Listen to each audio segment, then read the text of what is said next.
Well, I lived in Pennsylvania for until I was 11, and they would always have like this little thing where we would go into like our little computer lab at school, and there was a team in my town called the Oklahoma Tigers, and they would have these little football camps in the summer, and I always got the paper for it because I always wanted to go. But whenever they would be happening, I'd be in Ohio for the summer, so I never got to do those. But then I started doing wrestling, and I really liked doing like a contact sport. But then we moved to Texas, and Andrews doesn't have any wrestling. So in eighth grade, I decided that football was the next best contact sport, and then I started just really getting into it. I didn't think, Seventh grade, you wanted to play, but she had to have knee surgery the day after school started, seventh grade, so sure, she couldn't play football. Well, when I was a kid, I was a tomboy just like her. She's always been a super tomboy. We raced her shooting, riding dirt bikes, all of the adrenaline stuff. Mhm. But when I was a kid, I was not allowed to play football. Girls didn't play football, and it wasn't really something that my parents were interested in putting me in. They always supported me, but it was girls don't do that. It was Mhm. the 90s. So when she wanted to do wrestling, I was like, oh, heck yeah, absolutely. My whole family was in wrestling. And then we came out here and she told me I ruined her life because there was no wrestling and she wanted to be a female Olympian for wrestling. Mhm. So when she said she wanted to do football, I was like, okay, we're all in. I'll support you no matter what. And then she had the knee surgery. And eighth grade, the coaches and the school kept calling me, like, are you sure you want her to play football? Are you sure? We have her signed up, but are you sure? Yes, I'm positive. Like, she's a tank. She's going to be able to hold her own. Like, absolutely. And yeah, ever since then, I've not missed a game. I heard number one cheerleader.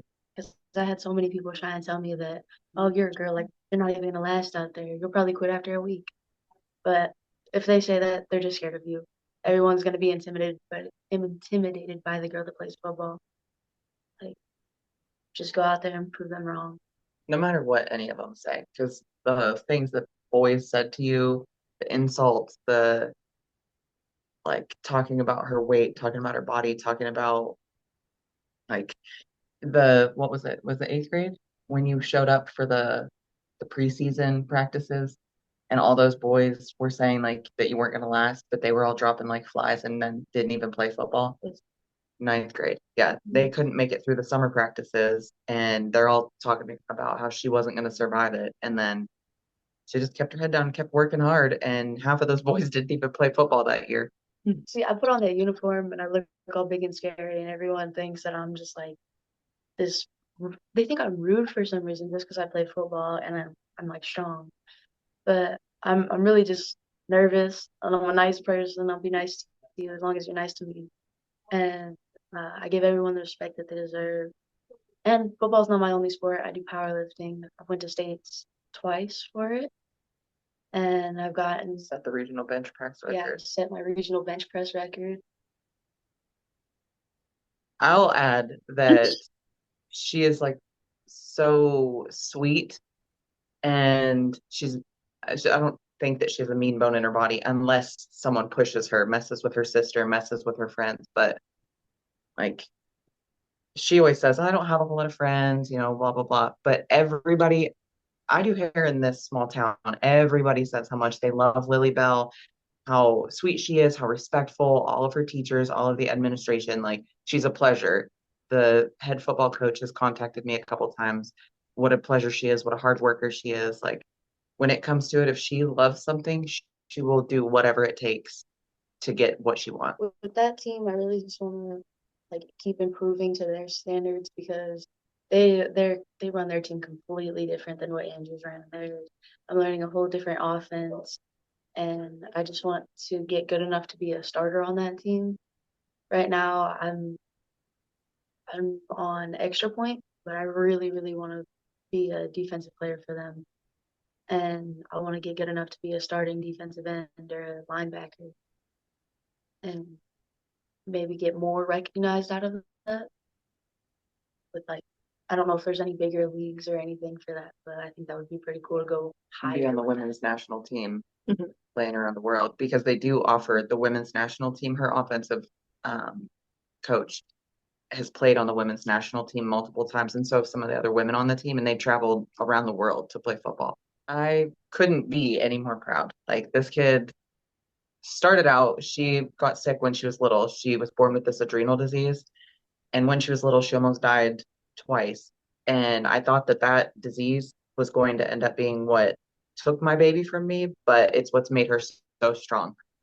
And like she had to fight through that. She's fought through so many different things, and like it's raising a teenager is hard.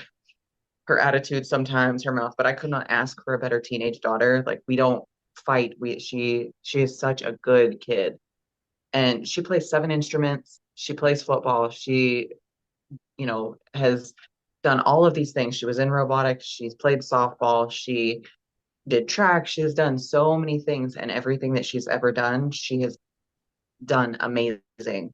So yeah, I could not be more proud. That is exactly why I drive her to Dallas almost every single weekend.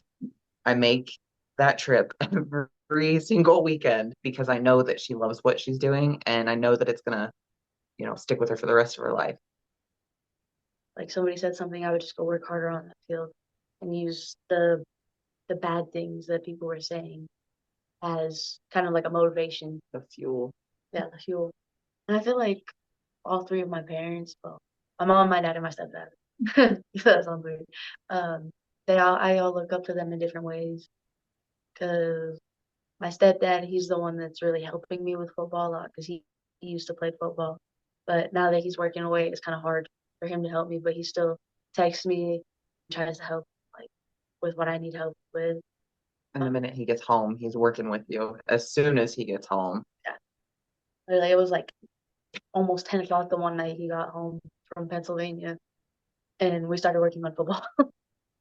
And then my mom, she motivates me by like she's the reason I get to practice all the time.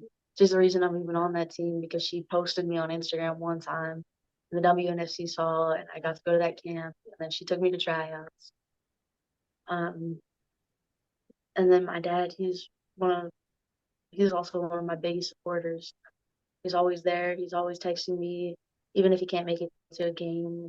He just texts me and tells me how proud of me he is.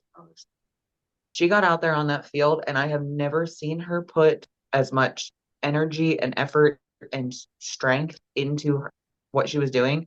I think that being surrounded by so many powerful women that knew what they were doing, it just inspired her to a level she's never been before.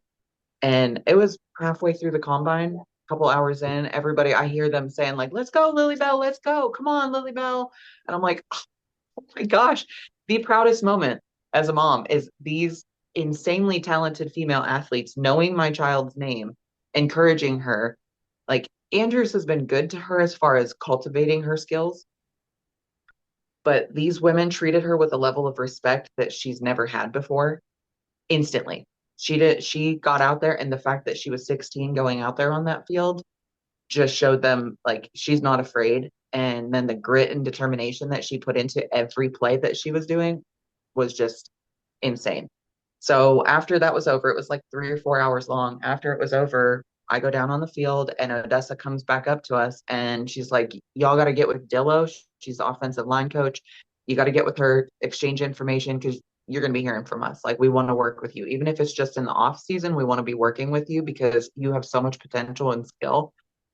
So we go over, and Dillo turns around, sees Lily. She's like, Lily Bell, get over here, and hugged her. And she's like, thank you so much for coming. Like, Mama, she hugged me. Mama, thank you for bringing her. Like, it was awesome to watch this kid on the field. Like, she has got so much potential. So I exchange information. 2 days later, we get a call. It's like 9 o'clock at night, and Odessa calls, and she's like, Mama, you ready to turn your baby into a beast? And I was like, yeah, absolutely.